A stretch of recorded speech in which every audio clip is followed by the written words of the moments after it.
Hola, hola, estamos en un capítulo más de Políticamente Incorrectos, conociendo a los candidatos. El día de hoy me acompaña Sebastián Ceballos, quien es candidato por la Unidad Popular, lista 2 para asambleísta de la provincia de La Suay. El 9 de febrero, el Sebas estará nuevamente en la papeleta, en este caso encabezando las listas de asambleístas. Aunque ya has estado acá antes, Sebas, Sí, y la par de gente ya veces, te ¿no? conoce, Sí, sí.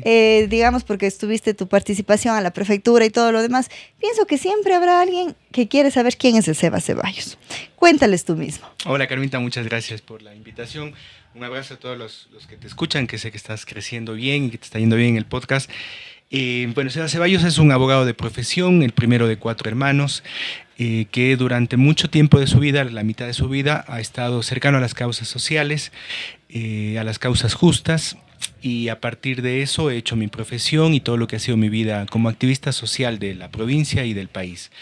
He estado muy comprometido también con causas como el tema de la lucha contra la corrupción durante mucho tiempo, y en eso nos hemos conocido contigo durante varios momentos y hechos de la provincia de La Suay, siempre diciendo la verdad a la gente, porque creo que esa es una necesidad que debe caracterizar la nueva política, el nuevo país. Eso es lo que requiere en realidad la gente.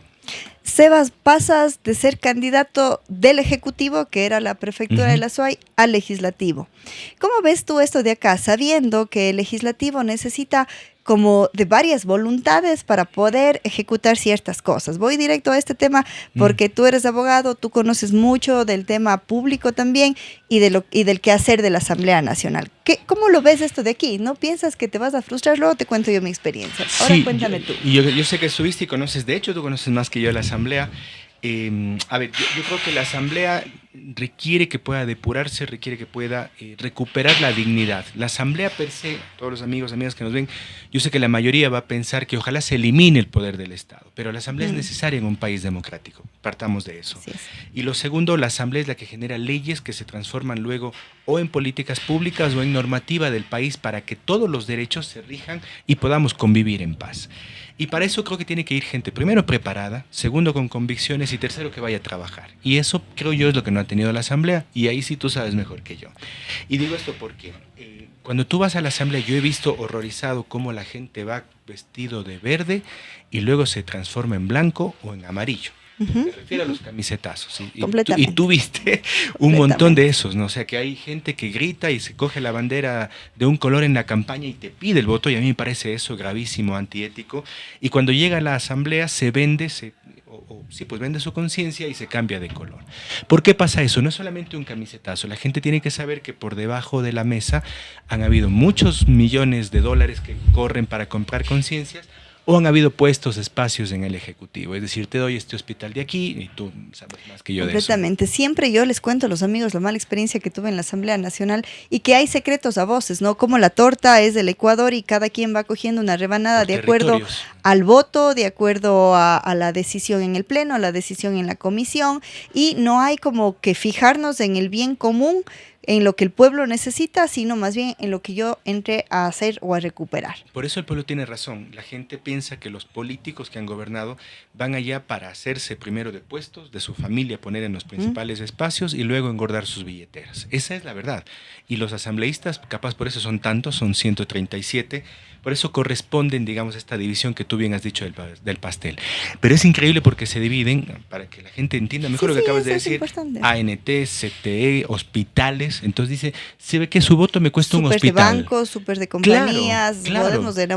gobernaciones, muchas veces cuando es con el Ejecutivo. Exactamente. Y luego, ¿sabe qué? Su voto estuvo mal, entonces esto significa que hay otros poderes del Estado que también se distribuyen. La justicia, la También, judicatura, completamente. se distribuye en el tema del Consejo de Ni hablar de los Participación. ministerios. Claro, ni hablar de los ministerios. Entonces Ujú. son los panas y resulta que los políticos que nos han gobernado son una especie de trinca, ahí mismo entre ellos se dividen. Por eso es que tú les ves a veces de panas y otras veces de Completamente, compadres y completamente. otras veces peleados. Esa es la verdad. Eso es lo que ha pasado en este país.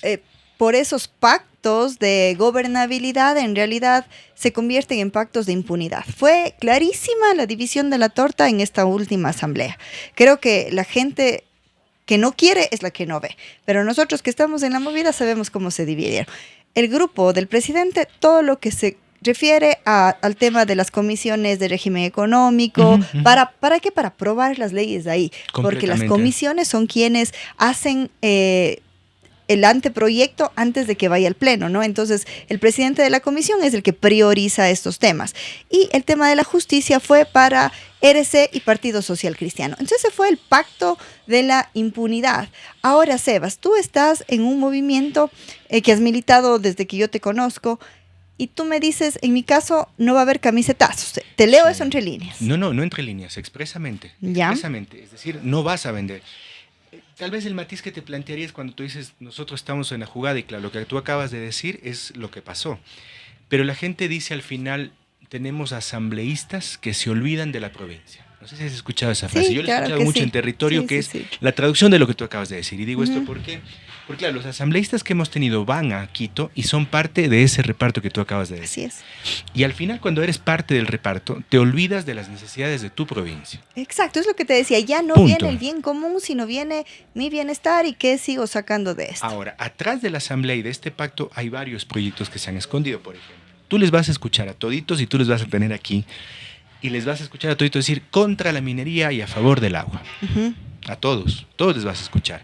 Pero cuando van a la asamblea resulta que toditos pasan por los gobiernos que están propendiendo o desarrollando la minería a gran escala en Azuay. Toditos. Y se les podemos demostrar, y tú también sabes mejor que yo esto. ¿Ya? Esa es la diferencia que yo tengo con los actuales asambleístas y con algunos que pretenden. ¿Sabes por qué? Porque yo he estado en las calles defendiendo el agua. Yo no estoy en campaña defendiendo el agua. A mí no me van a enseñar cómo defender el agua, la tierra, los territorios. Hace 2 semanas yo estuve en Río Blanco cerrando la mina con los comuneros. Mina que fue entregada a los chinos, territorio que fue entregada a los chinos.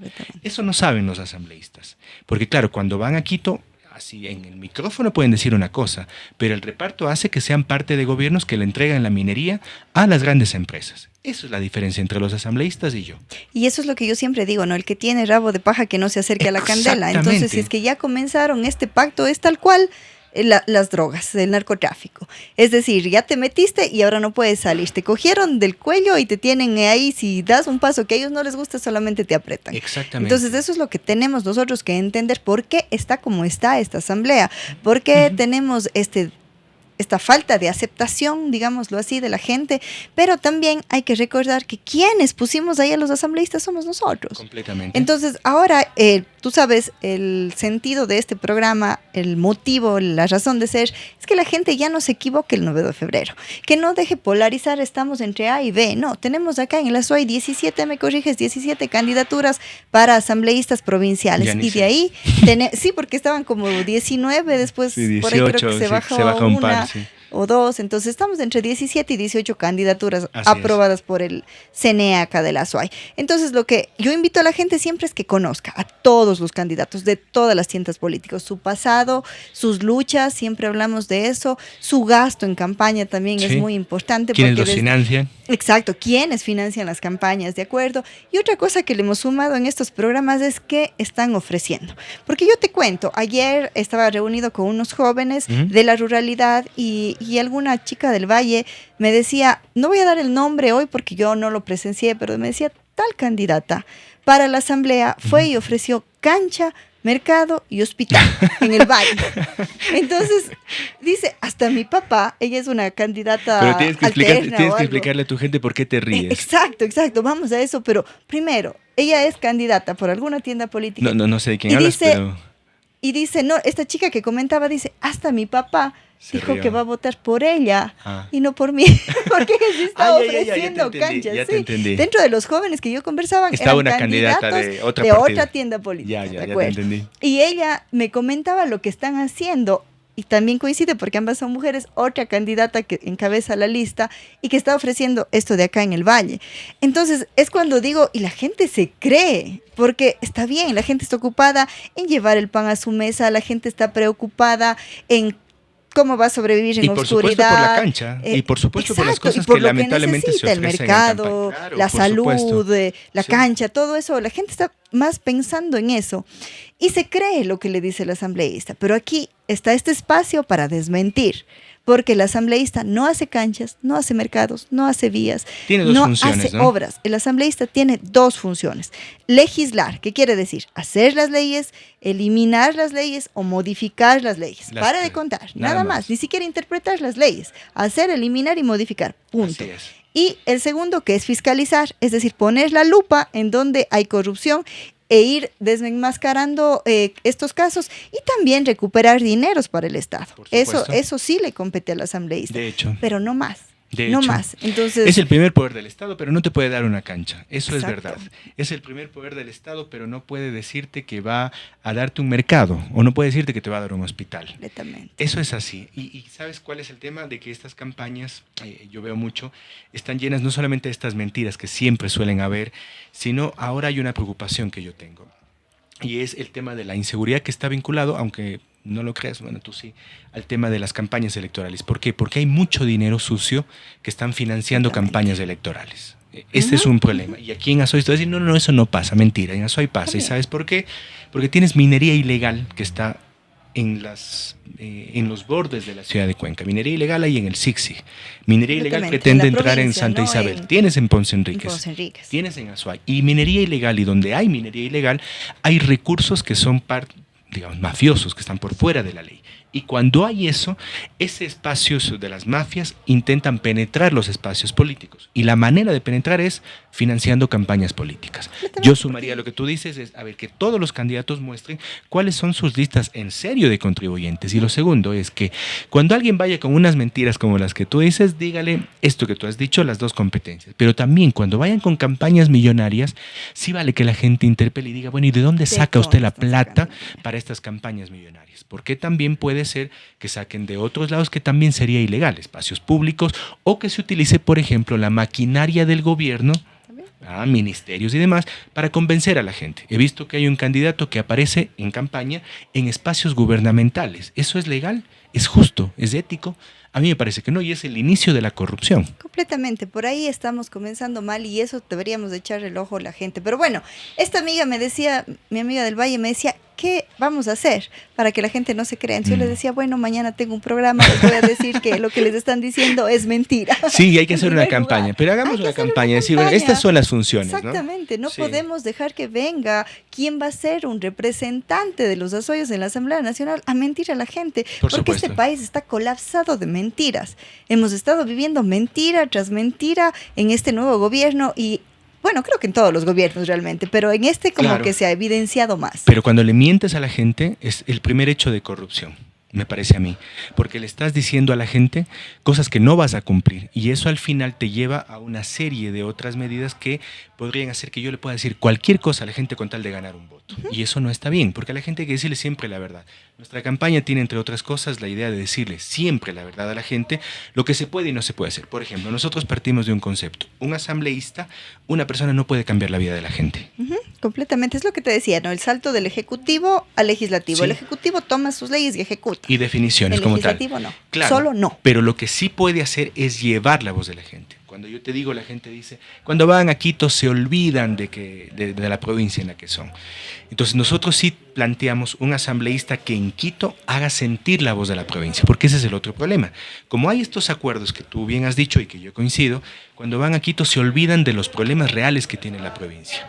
Y más allá de estos dos elementos, legislar y fiscalizar, el Parlamento, por eso es el primer poder del Estado, sí puede hacer escuchar la voz de los azuayos, en términos de abandono territorial, abandono vial, en términos de los problemas de salud, de educación que tenemos, hacer escuchar esa voz de los azuayos, pero en serio, en verdad, en ese Parlamento Nacional. Y eso hemos perdido.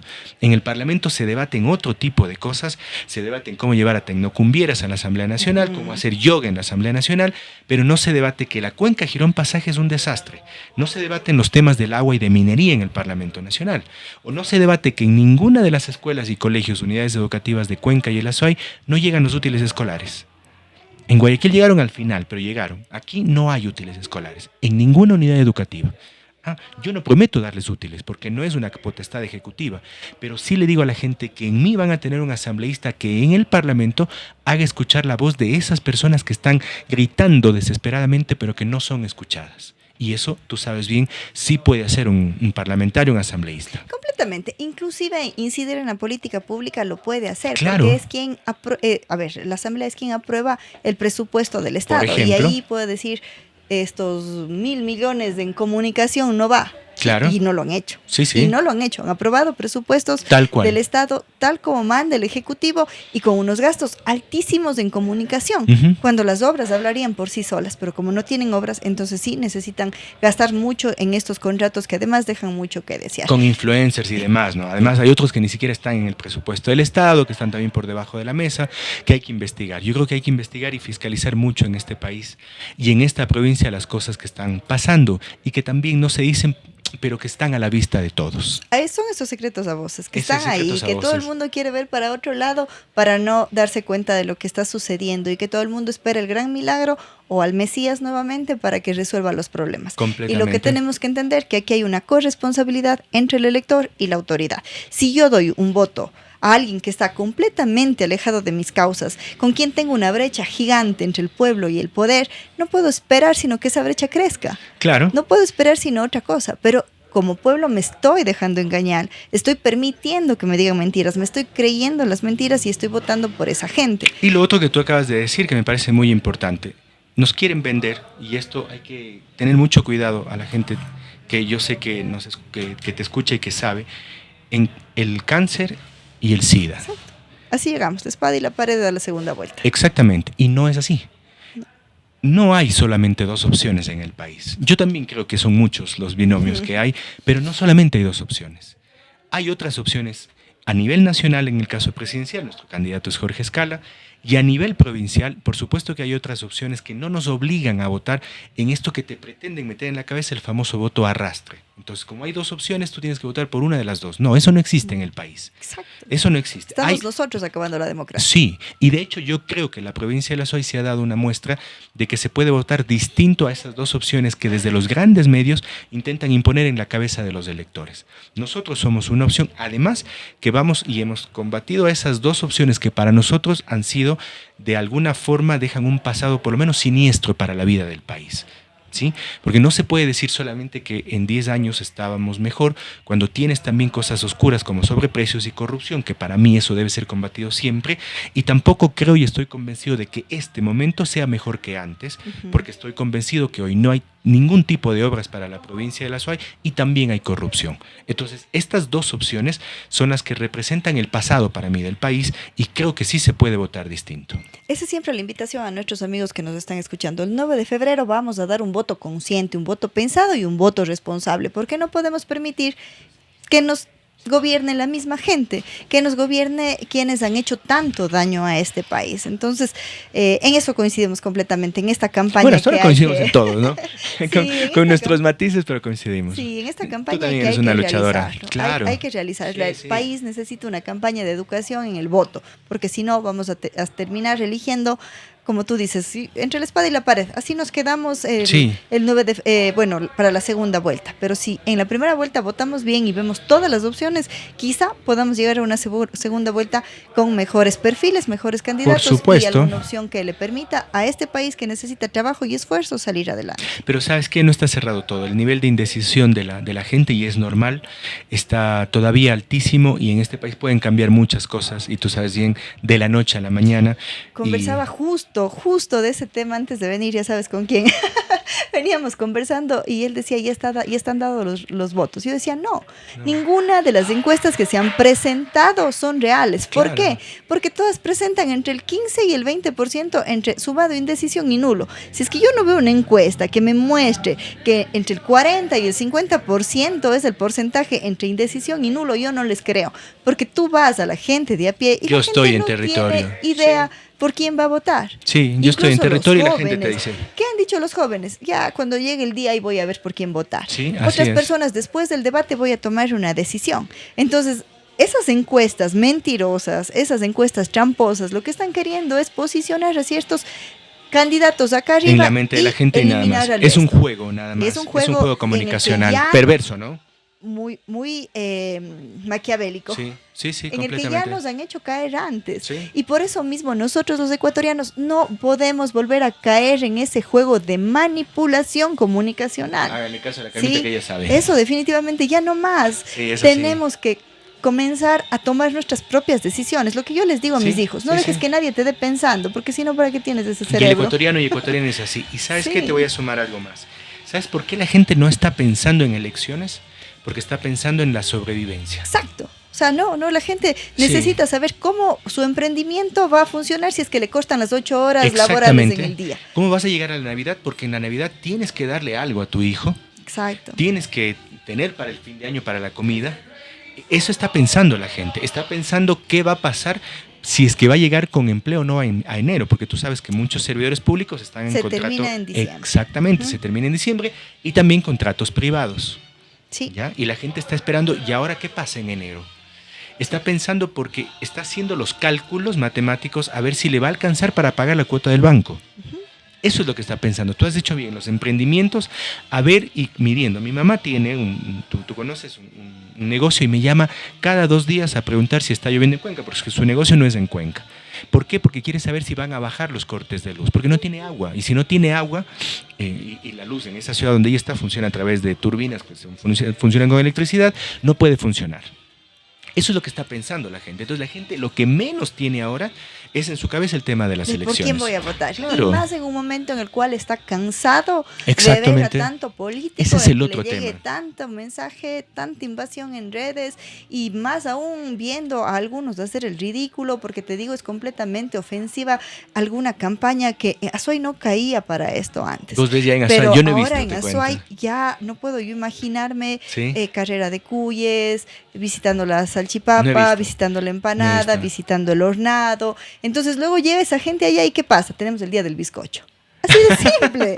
O sea, Sí. Yo no he visto campañas de otros, te soy sincero, Sí. prefiero concentrarme en la mía, pero me pasaron por ahí alguien que está haciendo el recorrido de candidatos. Yo no quiero ver porque me parece que uno en campaña tiene que enfocarse en lo que es uno. Por supuesto en la crítica que tiene al país, pero en la campaña más propositiva de lo que quieres hacer en la asamblea. No he visto, pero sí, yo creo que en campaña a veces se ven cosas que solamente además se ven en campaña. Sí. Claro, porque yo sé que hay gente que come cuy solamente en campaña, Ujú, que come ujú. hornado solamente en campaña y que va a visitar la ruralidad solamente en la campaña. Y es para tomarse la foto. Otros que solo van a la foto. Sin embargo, como te digo, nosotros preferimos hacer una campaña más propositiva de las cosas que vamos o queremos hacer en la Asamblea Nacional. Sí, pero bueno, eso también yo aprovecho este espacio para decirles a mis amigos, no caigamos en esas simplicidades. Hay Sí. cosas más importantes que el candidato asambleísta tiene que estar Completamente. pensando. Y dentro de estas cosas, a mí me gustaría saber, Sebas, tú que estás más centrado, que conoces, como habíamos dicho antes, de lo público, ¿qué es a lo que tú le has puesto la lupa? Yo sé que no te pido que me digas 20 temas, porque si somos realistas, tú sabes que con 2, 3, hasta 4 máximo, ahí te creo. Si me dices más, ya no te creo. Claro, 2 te iba a decir yo. Sí, sí, porque el resto es todo sobre lo que se va dando, ¿no? Y que la gente pueda entender que tú puedes llevar tu tema, pero si no tienes a alguien en la presidencia de la comisión en la que se va a tratar, eso se va al último. Y quizá en tus 4 años no se llega a tocar ese tema. Y si Completamente. tienes a alguien en la presidencia de la comisión y pasa al pleno y estás en la oposición del presidente del pleno, también se va al último. Entonces, poder incidir en la política pública desde el puesto de asambleísta es difícil. Y por ello es que yo digo, no todos deberían enfocarse en 2, 3, 4 cosas máximo Sí. bien pensadas. ¿Qué es lo que tú propones? Y que sean parte de un acuerdo nacional. Creo que todos vamos a acordar el hecho de que la educación es el marco general para el desarrollo del país. Y a partir de eso nosotros hemos dicho, Cuenca es una ciudad universitaria. Nuestra primera propuesta es pensada básicamente en los jóvenes. Con Jorge Escala, por supuesto, estamos discutiendo el hecho de que las universidades públicas del país puedan tener un mejor y mayor acceso de jóvenes. El examen de ingreso lo que impuso fue que más restricciones para jóvenes. Te voy a dar un dato. En Azuay hay 18,000 más o menos personas que postularon a la universidad pública. De esos solo se aceptaron 4,500 cupos. En términos cerrados, por supuesto. Estamos hablando de 13,000 personas, un poco más, que se quedaron fuera de la universidad pública. Entonces, ¿qué pasa con esas 13,000 personas? Cerca de 5,000 de esas 13,000 fueron a las universidades privadas. Cuando tú y yo estudiaste en la universidad pública, pero nuestros compañeros que fueron a la privada pagaban, hicimos un cálculo, 50% menos de lo que paga ahora un estudiante universitario. Sí, por lo menos. Por lo menos. Una carrera universitaria en el ámbito privado, y seguramente no sé si tú sigues también en la universidad privada, me vas a dar la razón, cuesta $40,000 promedio en Cuenca. En el país hay otras universidades que cuestan hasta 70, 80 mil. 40,000 en el caso de Cuenca, tú eres ingeniera, es más o menos una casa tipo VIP.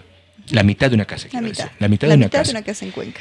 ¿Cómo hace, la mitad de una casa en Cuenca? ¿Cómo hace un padre y madre de familia o un chico para endeudarse en $40,000 para su carrera universitaria? Además, que cuando tú no pagas un día, hay una universidad que me comentaron los chicos, no pagas un día la pensión, no pudiste dar el examen, no pudiste entrar a clases, lo cual me parece ya una vulneración de un derecho.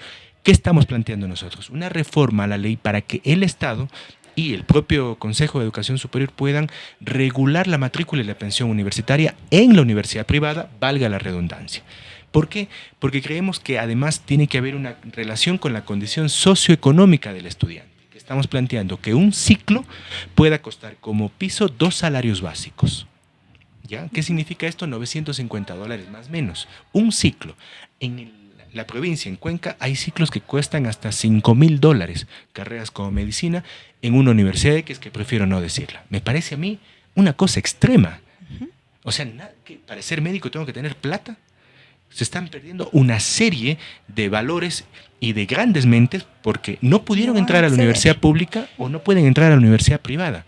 Y yo quiero que haya más médicos en Cuenca, que haya más enfermeros, más abogados en Cuenca. Y para eso tenemos que discutir el tema del ingreso en la universidad pública, así como discutir el costo de la matrícula universitaria. Acaba de venir ahorita de la Católica en una reunión con los chicos afuera y la gente está completamente de acuerdo en que hay que reducir o repensar el costo de la matrícula universitaria. Por supuesto sería con pisos. El primer piso te decía 2 salarios básicos y el tercer piso, un tercero máximo, que sería de 4 salarios básicos que pague el que tiene muchísimo dinero y bueno, está en condiciones de pagar eso para una carrera universitaria. Por supuesto que sí, pero no más de eso. No puedes pagar $5,000 el ciclo, $10,000 al año en una carrera universitaria. Me parece increíble. Una matrícula y una pensión diferenciada es tu planteamiento. Exactamente, y se puede con una reforma a la ley de universidades, pero además que haya un control irrestricto y por eso hay que fiscalizar. Entra el tema de legislación y fiscalización también al costo de las universidades privadas. ¿Qué me decían los chicos, estimada Carmita? Me decían de un ciclo al otro, y ahora terminaron en la UDA, están dando exámenes en la UDA, nos suben y no nos dicen por qué. O sea, cuando te suben un servicio, el parqueo tarifado y tal, bueno, te dicen, ¿sabe qué? Porque tenemos que pagar esto. Pero aquí suben todos los ciclos y no te dicen por qué. Y te suben una cantidad más o menos onerosa. Estamos hablando entre 80, 100, $200 el ciclo. Y nadie te dice por qué. Simplemente se le ocurre a la universidad y te suben el ciclo. Los chicos que me están escuchando de la UDA Católica y de la Politécnica saben que lo que estamos diciendo es cierto. Pero además hay un hecho. En los últimos años, misteriosamente, se incrementó la matrícula universitaria en la privada. Misteriosamente. Y nadie dijo por qué. ¿Y sabes por qué? Porque la condición del país de achicar o no tener suficiente número de cupos en la pública hizo que mucha gente se endeude en los bancos para tener a sus hijos en las privadas. Y ahí es donde subió. El fenómeno normal del mercado, ¿no? Oferta-demanda. Exactamente. Tenemos muchísima demanda, entonces puedo subir el valor de la matrícula y de la pensión. En este caso sí, pero el Estado tiene que regular, porque la educación nada más, no puede ser un negocio. Exactamente, no puede ser un mercado. No, o sea, no puede tener las mismas condiciones que el mercado normal. Que el celular. Mercado, o sea, no la ley del mercado, de acuerdo, que aplique en los celulares. Incluso en esto yo creo que hay que controlar, porque hay sobreventa y tal, pero no en educación. Completamente, eso deberían tener más acceso todos los jóvenes y sin importar el tema de las condiciones económicas, sino realmente la capacidad y el talento, que es lo que va quedando de lado en estos momentos en donde prima el factor económico para saber si voy a poder o no estudiar. Porque además sabemos que de los pocos cupos que hay en la educación pública, muchos de ellos se han quejado, por decirlo de alguna manera, han puesto la denuncia con nosotros, que están muy direccionados, que hay personas que tienen las preguntas, que no entienden cómo respondieron tan rápido y que no es especialmente gente brillante, y que muchos chicos que sí estaban preparados, que sí eran brillantes en el colegio, no pudieron acceder a la universidad. Hay abanderados, ¿no? Hay abanderados que no pueden acceder a un cupo en la universidad pública. Entonces, todo esto hace que se reduzca la cantidad de personas de bajos ingresos que pueden entrar a la universidad pública y que terminen en estas manos de las universidades privadas. Si bien la universidad necesita excelencia y tenemos las mejores universidades del país, yo creo que sumadas las son las cuencanas, mejores. por supuesto. Pero de largo, ¿no? también necesitamos un control, como en todo lo que es servicio básico, en educación, salud, necesitamos que el Estado ejerza control de alguna forma. Y tú lo has dicho y no lo pudiste decir de la mejor forma. Entonces, la propuesta es sí, y además para que veas que no caemos en lo que dicen otros del populismo, hay que ir hacia un modelo de ingreso a las universidades públicas muchísimo más democrático, pero eso no va a ser de la noche a la mañana. Hay una realidad que es más de la mitad de chicos que están en las universidades privadas, casi el mismo número de los que ingresan a la universidad pública. Hay que regular para estos chicos, para ampliar el cupo en las universidades públicas, que cuesta más o menos $5,400 al Estado cada chico en la universidad pública el año. Entonces, eso tenemos que ampliar. ¿Cómo se hace? Ampliando el presupuesto de la universidad pública. No hay otra forma. La rectora de la universidad ha hecho un esfuerzo, creo yo, sobrehumano, ampliando el número de cupos. Es de las pocas universidades que amplió, pero no alcanza, no abastece. Y no le podemos pedir a la universidad pública que metamos ahí 10,000 jóvenes. No hay cama para tanta gente. Esos chicos van a la universidad privada y debemos garantizarles a ellos, a sus padres y madres, la posibilidad de continuar un estudio en condiciones democráticas, y me refiero a su economía. ¿Por qué? Porque además, hoy más que nunca, muchos padres y madres de familia estarán pensando en que su hijo no estudie este ciclo.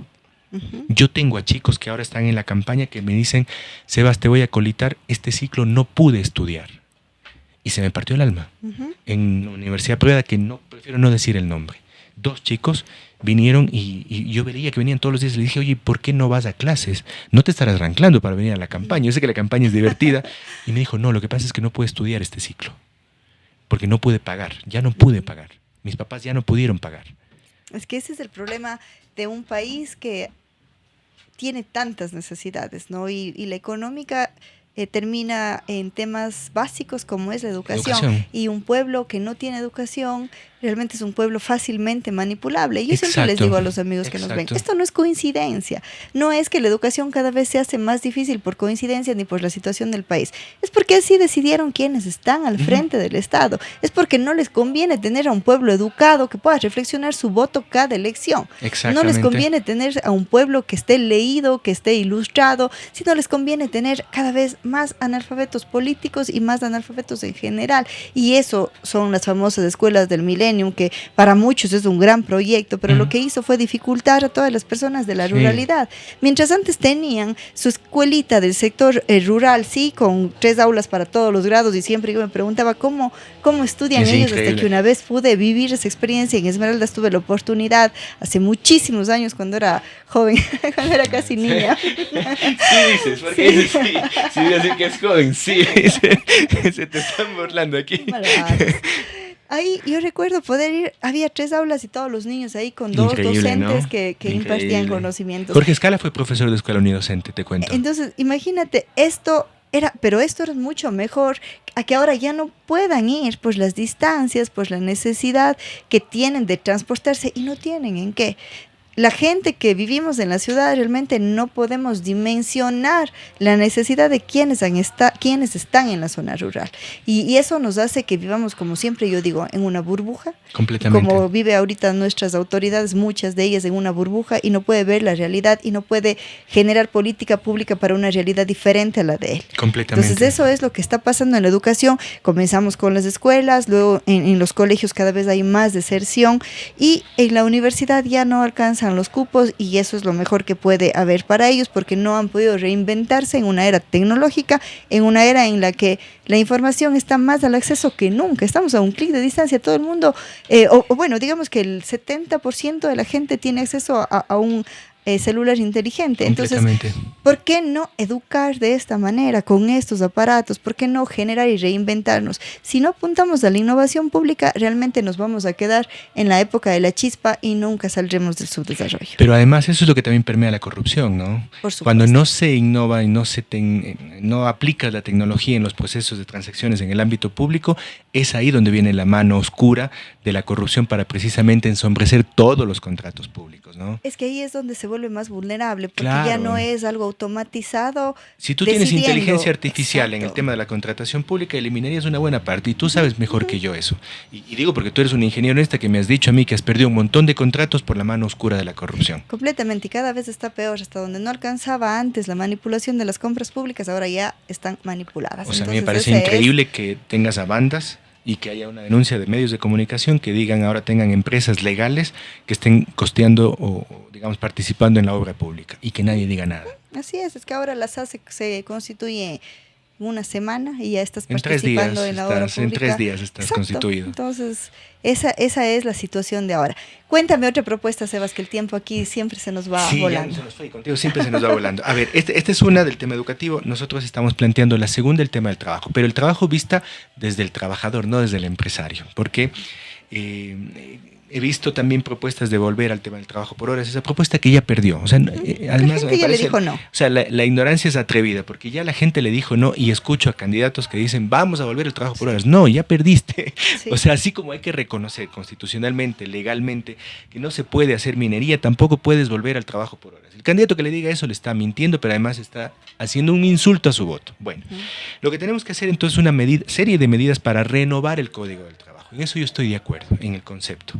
Pero renovar el Código del Trabajo significa plantear medidas que permitan que más personas, sobre todo jóvenes, puedan ingresar a todo lo que significa el empleo o la condición básica del empleo. Entonces, tú tienes a jóvenes que están en las universidades que pueden y deben tener su primer empleo en el sector público y privado. Eso lo dice la Ley de la Juventud. El 10% deben tener empleo juvenil. ¿Qué es lo que pasa? Estas empresas que contratan los hacen con fórmula de prácticas preprofesionales y cuando hacen eso no les pagan a los jóvenes, ¿ya?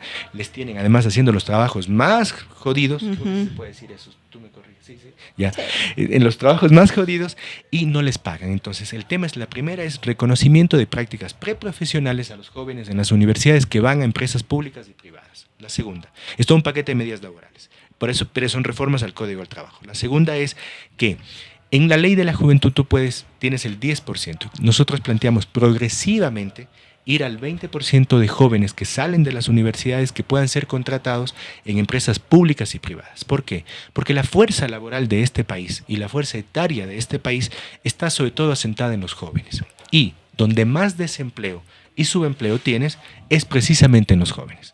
La cifra de desempleo en el país es del 5%, pero en jóvenes en edad de trabajar está bordeando el 12, 14%. Es decir, más, casi el doble, casi el triple.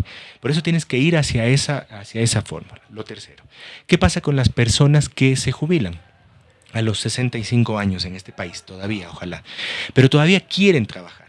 Podemos estar planteando, o vamos a plantear un régimen especial como tienen los jóvenes de 16 a 18, para jornadas más pequeñas, media jornada como tienen los jóvenes de 16 a 18, completamente voluntaria. No exigible, porque ahí es donde empieza el tema de la superexplotación. Completamente voluntaria, para las personas que aún quieren y puedan trabajar. Lo cuarto, hay que hacer una discusión con las empresas en términos de las personas que se puedan recontratar, porque ahora resulta un delito. No un delito, digamos, es la norma el hecho de que muchas personas pierden su trabajo y es muy difícil volver. Y ese es un gran rubro de personas. ¿Dónde están esas personas? En las edades, que no le vamos a decir a él, entre la tuya y la mía. Tú mucho más joven que yo. Pierden su trabajo y cuando vuelven a pedir un trabajo le dicen no, porque usted no es joven, ya está mayor, para no decir viejito. Sí, así como a los jóvenes dicen, a ver, usted venga a trabajar, pero dicen, no, porque usted en cambio no tiene experiencia. Y el joven le dice, ¿cómo va a tener experiencia si acabo de graduarme de la universidad, si acabo de graduarme del colegio? Entonces hay que hacer una discusión del reingreso con las empresas públicas, dándoles beneficios tributarios a las personas que recontraten a su personal y que sobre todo sostengan a su personal para que puedan llegar a la jubilación. ¿Qué es lo que hacen las empresas? Están a punto de jubilarse, y eso saben los padres y madres, y tú sabes lo que hacen las empresas. Están a punto de jubilarse y por alguna razón, 2 años antes...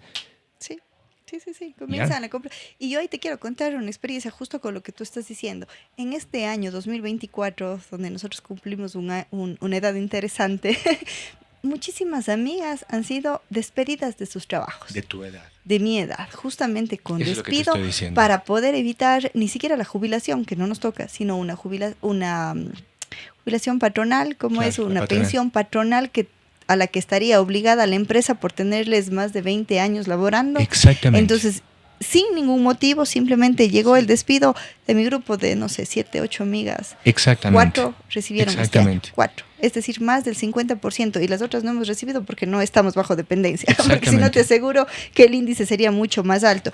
Y por eso yo te iba a decir, no solamente enfocarnos en el tema del trabajo joven. Por ejemplo, estuve esta semana con Jorge García, quien es el subdirector del INEC. Él me dio unos datos súper interesantes que deberían ser útiles para la formulación de la política pública. Y nos decía, estamos con una población de 24 a 30 años, es como el grupo fuerte de la población. Sí, ellos necesitan empleo, pero también tenemos una población adulta. Quienes han disminuido en realidad son los niños.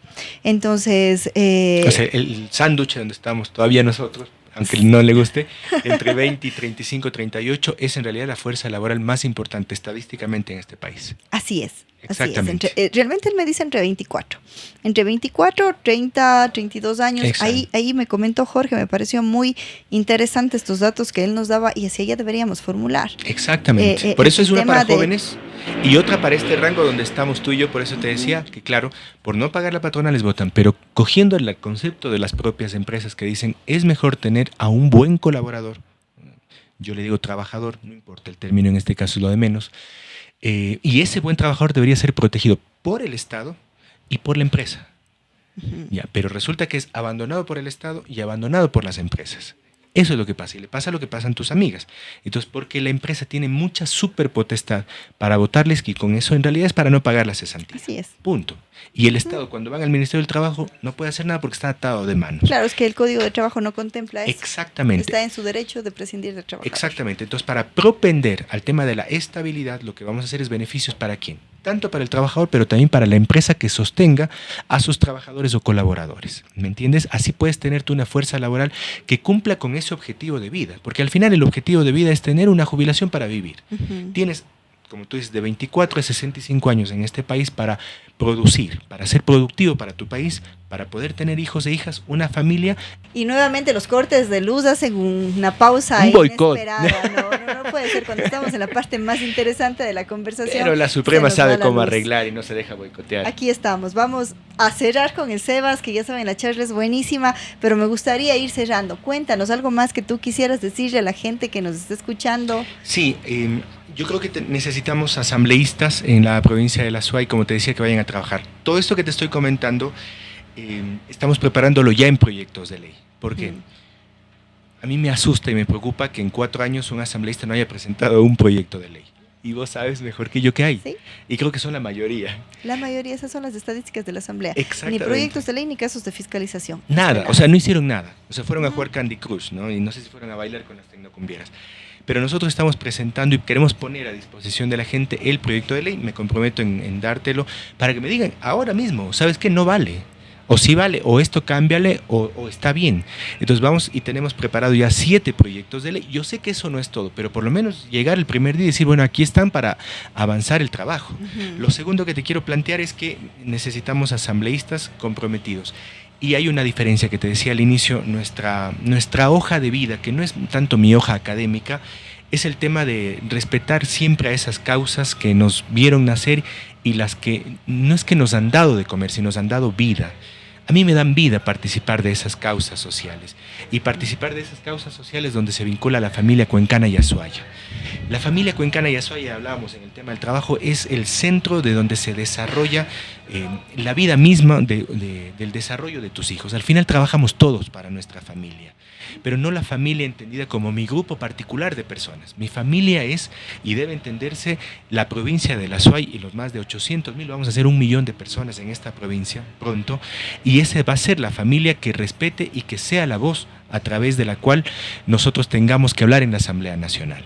No creemos que haya que negociar nuestra conciencia, eso nunca lo hemos hecho y no pretendemos hacerlo. El otro día me dijo alguien, vea, cuando sea asambleísta regresará acá, que es lo que seguramente a ti también te pasó alguna vez.